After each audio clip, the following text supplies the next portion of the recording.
నమస్తే VS99 news కి స్వాగతం. ముందుగా బులెటిన్ లో headline. Fake fellow Jagan Reddy రోజుకో అబద్ధం, గంటకో దుష్ప్రచారం. మహాసేన రాజేష్ మీడియా సమావేశం.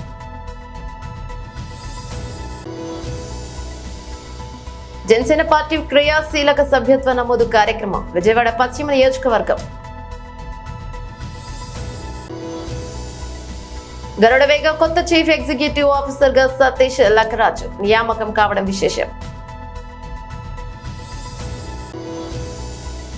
ఆంధ్రప్రదేశ్లో రాక్షస పాలన కొనసాగుతోందని, రెడ్ బుక్ రాజ్యాంగం అమలవుతోందని మాజీ ముఖ్యమంత్రి.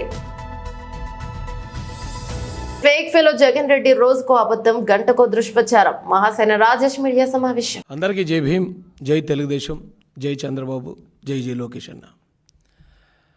వైఎస్ఆర్సీపీ వాళ్ళు ఈ మధ్య బాగా ఫేక్ ప్రచారం, అంటే వాళ్ళు బ్రతికేది, వాళ్ళు పుట్టింది, వాళ్ళు చచ్చేది కూడా ఫేక్ ప్రచారంతోనే చనిపోతారండి.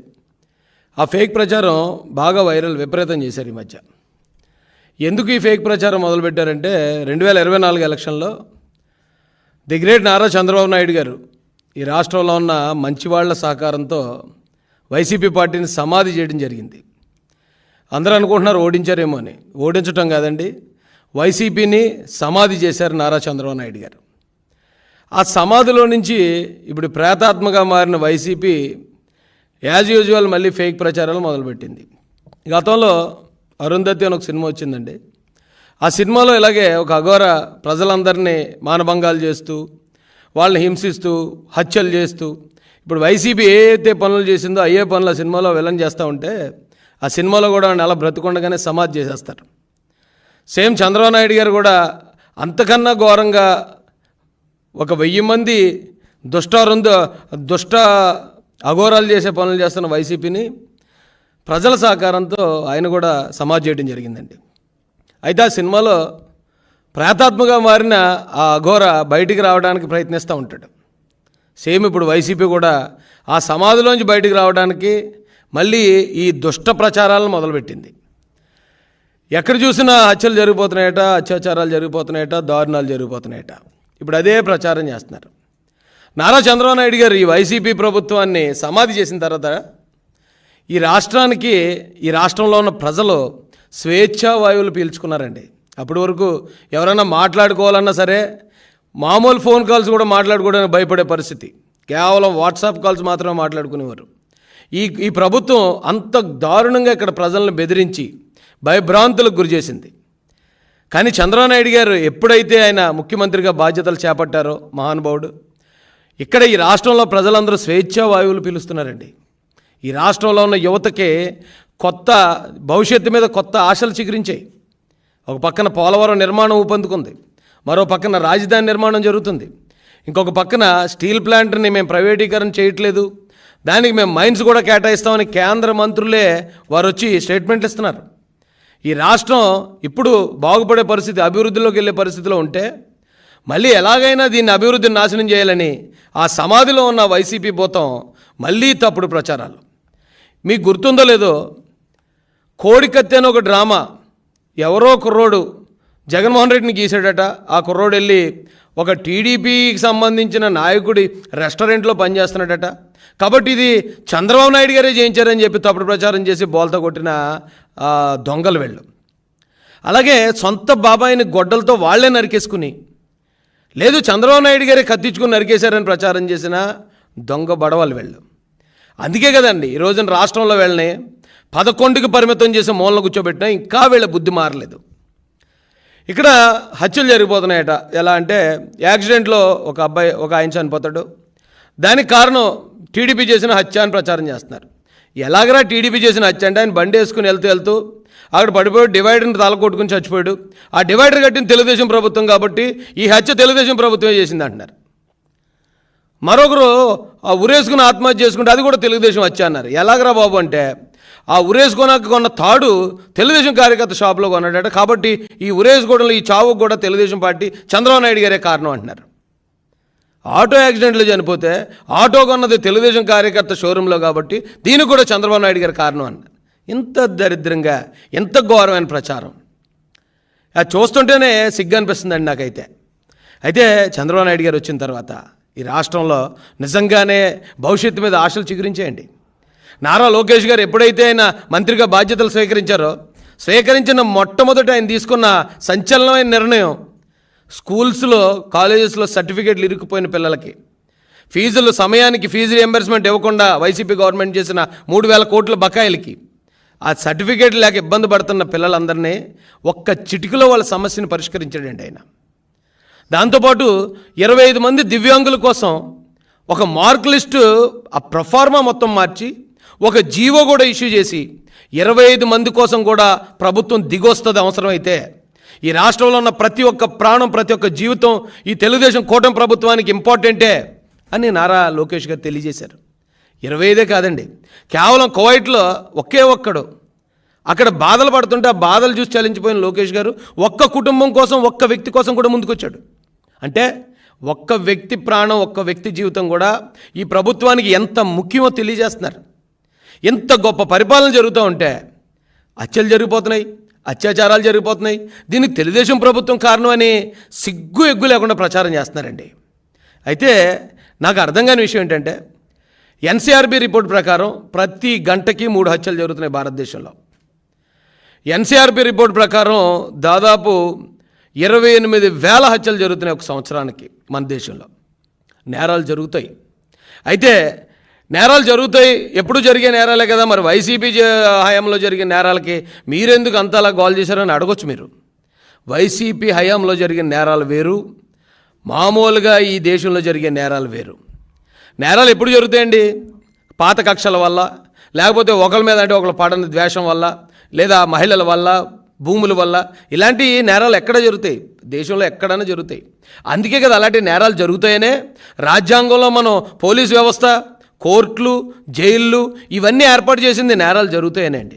అయితే వైసీపీ హయాంలో జరిగిన నేరాలు ఏంటంటే మనం ఏదైతే రక్షణ వ్యవస్థలుగా ఏర్పాటు చేసుకున్న ఈ పోలీస్ కానీ, లాయర్లు, ప్రజాప్రతినిధులు ఉన్నారో వాళ్ళు నేరాలకు పాల్పడ్డారు. జనసేన పార్టీ క్రియాశీలక సభ్యత్వ నమోదు కార్యక్రమం విజయవాడ పశ్చిమ నియోజకవర్గం సభాధ్యక్షుడు మండల్ రాజేష్ గారికి, సోదరుడు అమిశెట్టి వాసు గారికి, రాష్ట్ర వ్యాప్తంగా జనసేన పార్టీ కోసం మనందరితోటి అహర్నిశలు కార్యక్రమం విజయవంతం జరగాలనే తపనతో పనిచేసిన మన కళ్యాణం శ్రీనివాసరావు గారికి, అదేవిధంగా ఐటీ విభాగానికి మొదటి నుంచి కూడా పార్టీ కార్యక్రమాల్లో పవన్ కళ్యాణ్ గారి స్ఫూర్తితోటి ఇతర దేశాల్లో అవకాశాలు ఉన్నా కూడా మన దేశంలోనే ఎక్కువ సమయం కేటాయించి పార్టీ కోసం అంకిత భావం చేస్తున్న మన ఐటీ విభాగం అధ్యక్షుడు మిర్యాల శ్రీనివాస్ గారికి, స్థానికంగా ఉన్న వీర మహిళ రీజనల్ కోఆర్డినేటర్లకి, వివిధ విభాగాల సభ్యులకు, అదేవిధంగా విజయవాడ పట్టణ డివిజన్స్లో పోటీ చేసి కొంతమంది పార్టీ కోసం రాత్రింబవలు కృషి చేసి నిలబడిన వ్యక్తులు, వారితో పాటు ఈరోజు ఆ డివిజన్ అధ్యక్షులుగా ఉన్న ప్రతి ఒక్కరు కూడా మనస్ఫూర్తిగా విజయవాడ వెస్ట్ నియోజకవర్గంలో వాళ్ళందరినీ కూడా నేను అభినందిస్తున్నాను. నిజంగా చెప్పాలంటే క్రియాశీలక సభ్యత్వం ఒక ఎమోషన్. పార్టీతో మనం ఒక కుటుంబ సభ్యులుగా పవన్ కళ్యాణ్ గారు చేస్తున్న ప్రయాణంలో మన అడుగుజాడలు కూడా ఉండాలని, ఆయన చేసిన కృషిలో కొంతవరకు మనం ఏదో విధంగా భాగస్వాములు అవ్వాలని తపనతోటి రాష్ట్ర వ్యాప్తంగా ఎంతోమంది జన సైనికులు, వీర మహిళలు నిల్చున్నారు. మొదటి సంవత్సరంలో ఆ రోజు కరోనా తీవ్రంగా ఉన్నప్పుడు 1,00,000 సభ్యత్వం చేయగలిగాం 2021లో. 2022 వచ్చే వరకు సుమారు 3,50,000 సభ్యత్వం చేయగలిగాం. గత సంవత్సరం 2023లో అది 6,47,000కి మనం రాష్ట్ర వ్యాప్తంగా తీసుకెళ్ళగలిగాం. భారతదేశంలో ఈ రోజుకి కూడా ఏ రాజకీయ పార్టీ తన సభ్యులను ఒక కుటుంబ సభ్యులుగా భావించుకుని వాళ్ళకి రక్షణే కాకుండా ధైర్యం నింపే విధంగా, వాళ్ళకి ఒక మనస్ఫూర్తిగా వాళ్ళకి ఒక అవకాశం, ఒక వేదిక, అద్భుతమైన భవిష్యత్తు ఉందనే ఒక నమ్మకంతో వచ్చిన వాళ్ళందరినీ కూడా గౌరవించుకోవాలనే ఆలోచనతో మన పార్టీ అధ్యక్షులు పవన్ కళ్యాణ్ గారు ఈ క్రియాశీలక సభ్యత్వం ఆ రోజు ప్రారంభించాం. చాలా సందర్భాల్లో మనం చూసాం, ఎంతోమంది మన యువత పవన్ కళ్యాణ్ గారు వచ్చినప్పుడు ర్యాలీల్లో చిన్న చిన్న గాయాలు, ఆ బైక్ ర్యాలీస్లో, అదేవిధంగా ఎక్కువ శాతం మన పార్టీలో యువత కష్టపడి పనిచేస్తున్న వాళ్ళంతా కూడా ప్రతిరోజు చిన్న చిన్న పనులు చేసుకొని కుటుంబాలని నడుపుకొని వాళ్ళ చేతుల పైన ఎంతో నిలకడగా భవిష్యత్తు పైన ఎంతో ఆశ పెట్టుకొని నిజాయితీగా పనిచేయాలనే ఆలోచనతో నిలబడిన వ్యక్తులందరికీ కూడా వారి కుటుంబంలో ఒక ప్రమాదం జరిగితే మనం ఆదుకోవాలనే ఆలోచనతో ఈ కార్యక్రమం తీసుకొచ్చాం. 500 రూపాయలు కట్టి సభ్యత్వం తీసుకుంటున్నారంటే మీరు నిజంగా ఆశ్చర్యపోతారు. ఎటువంటి వ్యక్తులకి ఈ 3 సంవత్సరాల్లో దాదాపు మనం 20 కోట్ల రూపాయలు మనం ఇచ్చాం. 20 కోట్ల రూపాయల్లో ఎంతో బాధాకరమైన విషయం ఏంటంటే మనం ఒక 344 జన సైనికులు ప్రాణాలు కోల్పోయారు.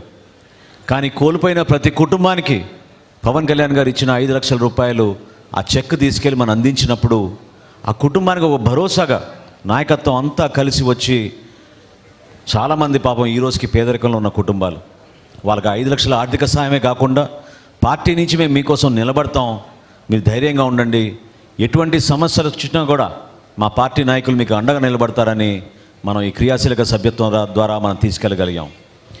విజయవాడలో ఈరోజు ప్రారంభించాల్సిన ప్రత్యేకత మీ అందరికీ తెలుసు. ఎందుకంటే గత 2 సంవత్సరాల నుంచి ఒక ఆన్వాయితీగా క్రియాశీలక సభ్యత్వం మనం విజయవాడ నగరంలోనే ప్రారంభించుకుంటున్నాం. ఎన్నికలప్పుడు కొన్ని ఇబ్బందులు ఇచ్చినప్పుడు చాలామంది నియోజకవర్గం నుంచి తెనాలి వరకు పాపం ప్రయాణం చేసి మన జన సైనికులు, వీర మహిళలు, మన నాయకులు ఎంతో ఆవేదనతోటి, ఆందోళనతోటి నమ్ముకున్న వ్యక్తి పార్టీని వదిలి వెళ్ళిపోయారు, మరి మా పరిస్థితి ఏంటి అని పాపం వాళ్ళు బాధపడ్డారు. దానికి సమాధానం ఈరోజు ఈ సభ.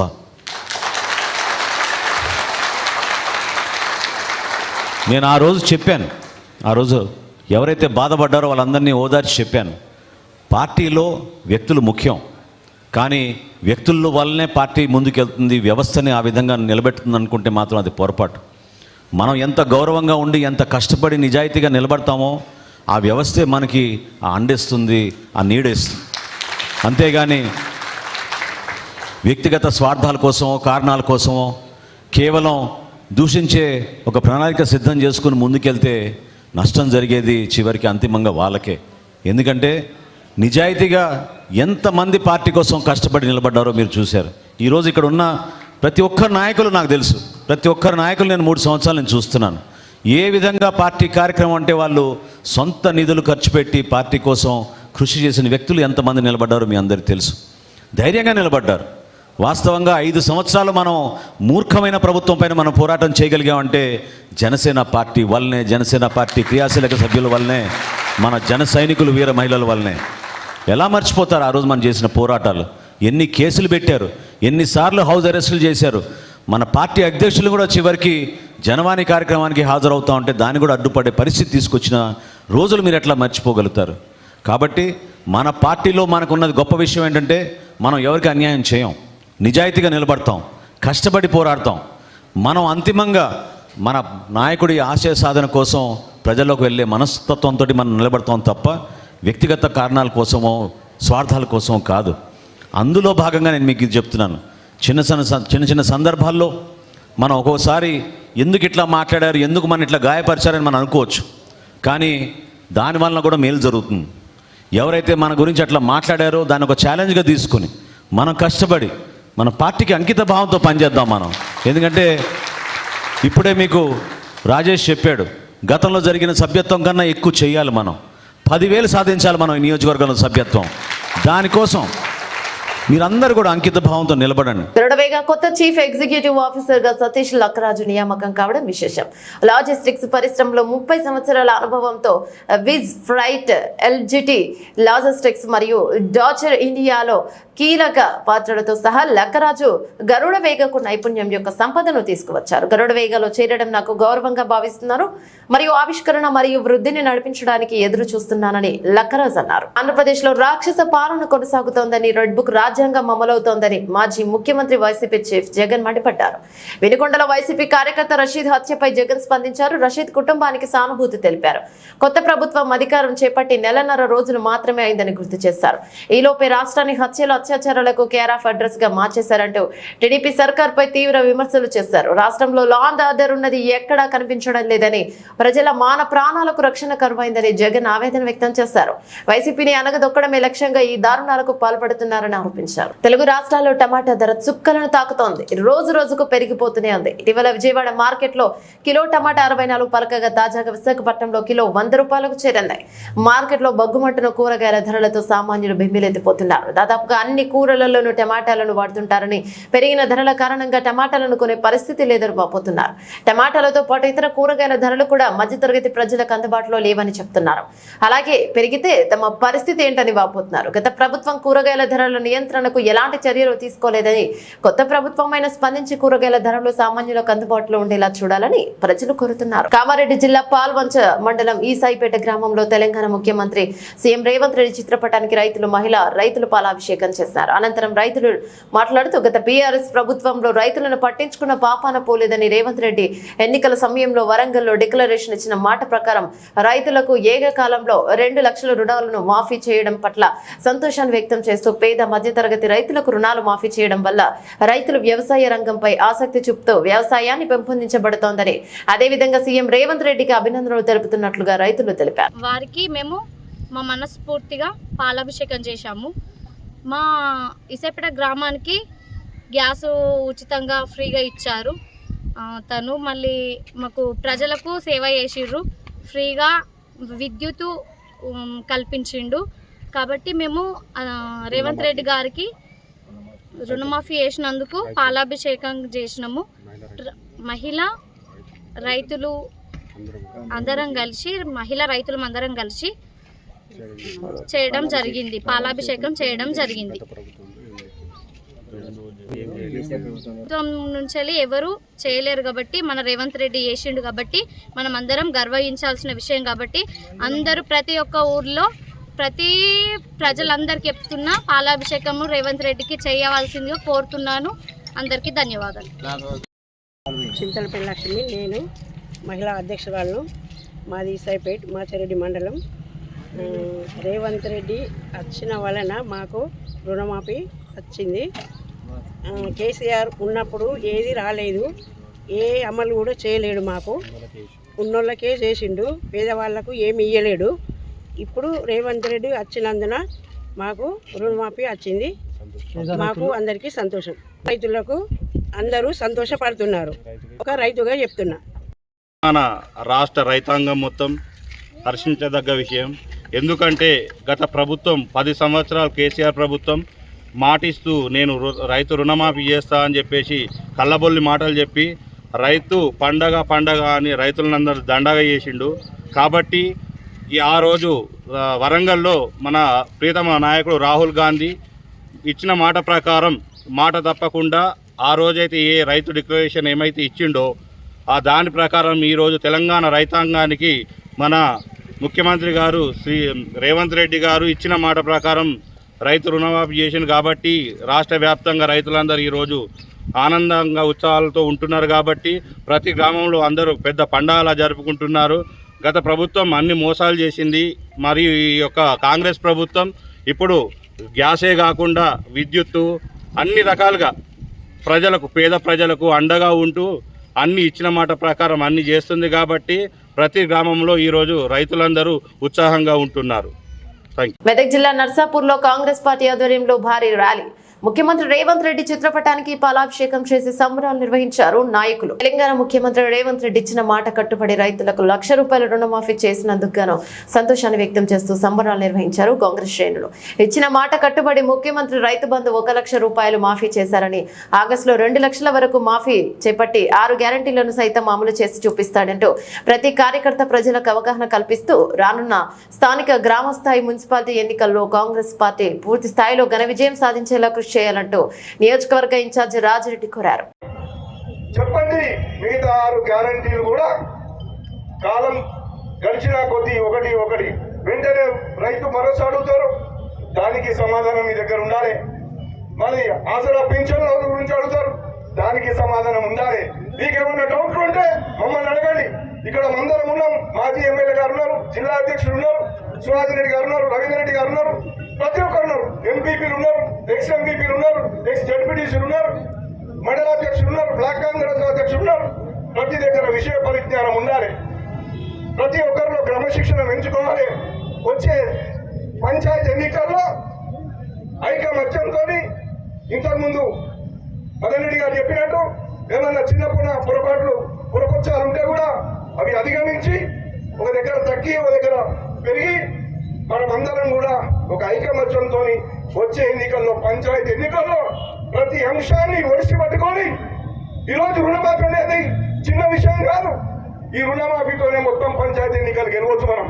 కాబట్టి ఇది భుజాల మీద వేసుకోండి. ప్రతి ఒక్కరు ఇంటింటికి తిరగండి. మీకు ఎక్కడ ఏ టైంలో మేము ఎవరం రావాలన్నా ఒక మండలంకు మీరు అవసరం ఉంటే మదన్ రెడ్డి గారు వెళ్తారు, ఒక మండలానికి ఆంజనేయుడు వెళ్తారు.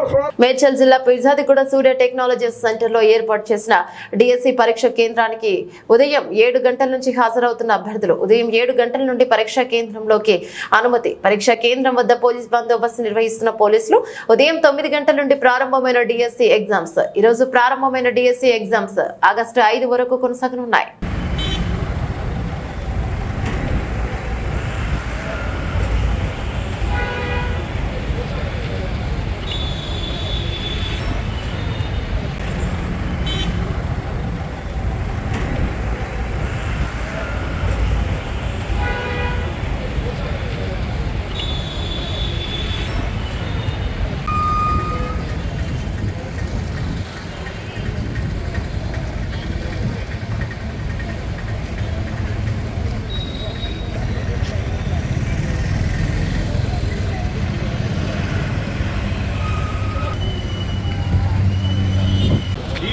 ఉంటుంది. ఇది చూడండి, రిజిస్ట్రేషన్ నెంబర్ కాదు, hall ticket number bar code పైన ఉంది కదా, అది చూసుకోండి.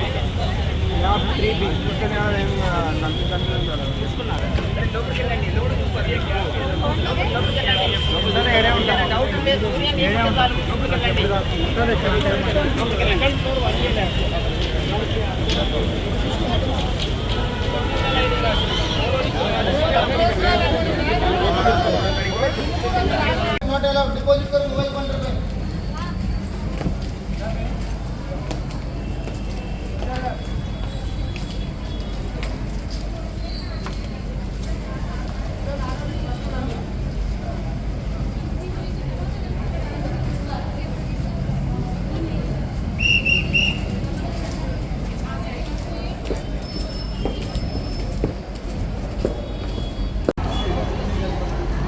Mobile phone wallet not allowed. Mobile phone wallet not allowed. Deposit करो मोबाइल काउंटर पे। अरे वीडियो नहीं बनाना इधर।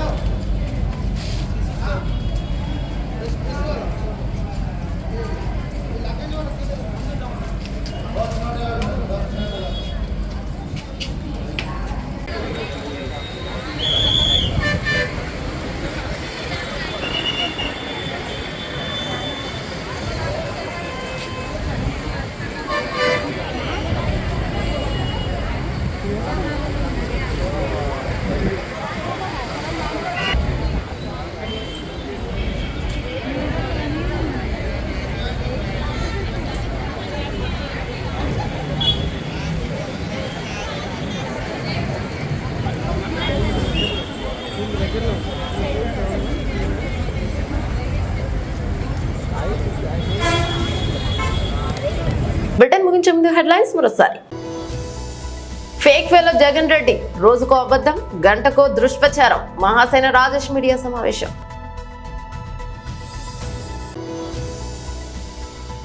జనసేన పార్టీ క్రియాశీలక సభ్యత్వ నమోదు కార్యక్రమం విజయవాడ పశ్చిమ నియోజకవర్గం. గరుడవేగ కొత్త చీఫ్ ఎగ్జిక్యూటివ్ ఆఫీసర్ గా సతీష్ లక్కరాజు నియామకం కావడం విశేషం. ఆంధ్రప్రదేశ్లో రాక్షస పాలన కొనసాగుతోందని, రెడ్ బుక్ రాజ్యాంగం అమలవుతోందని మాజీ ముఖ్యమంత్రి. ఇవి బులెటిన్ అప్డేట్స్. మరో బులెటిన్ మళ్ళీ కలుసుకుందాం. అంతవరకు సెలవు. నమస్తే.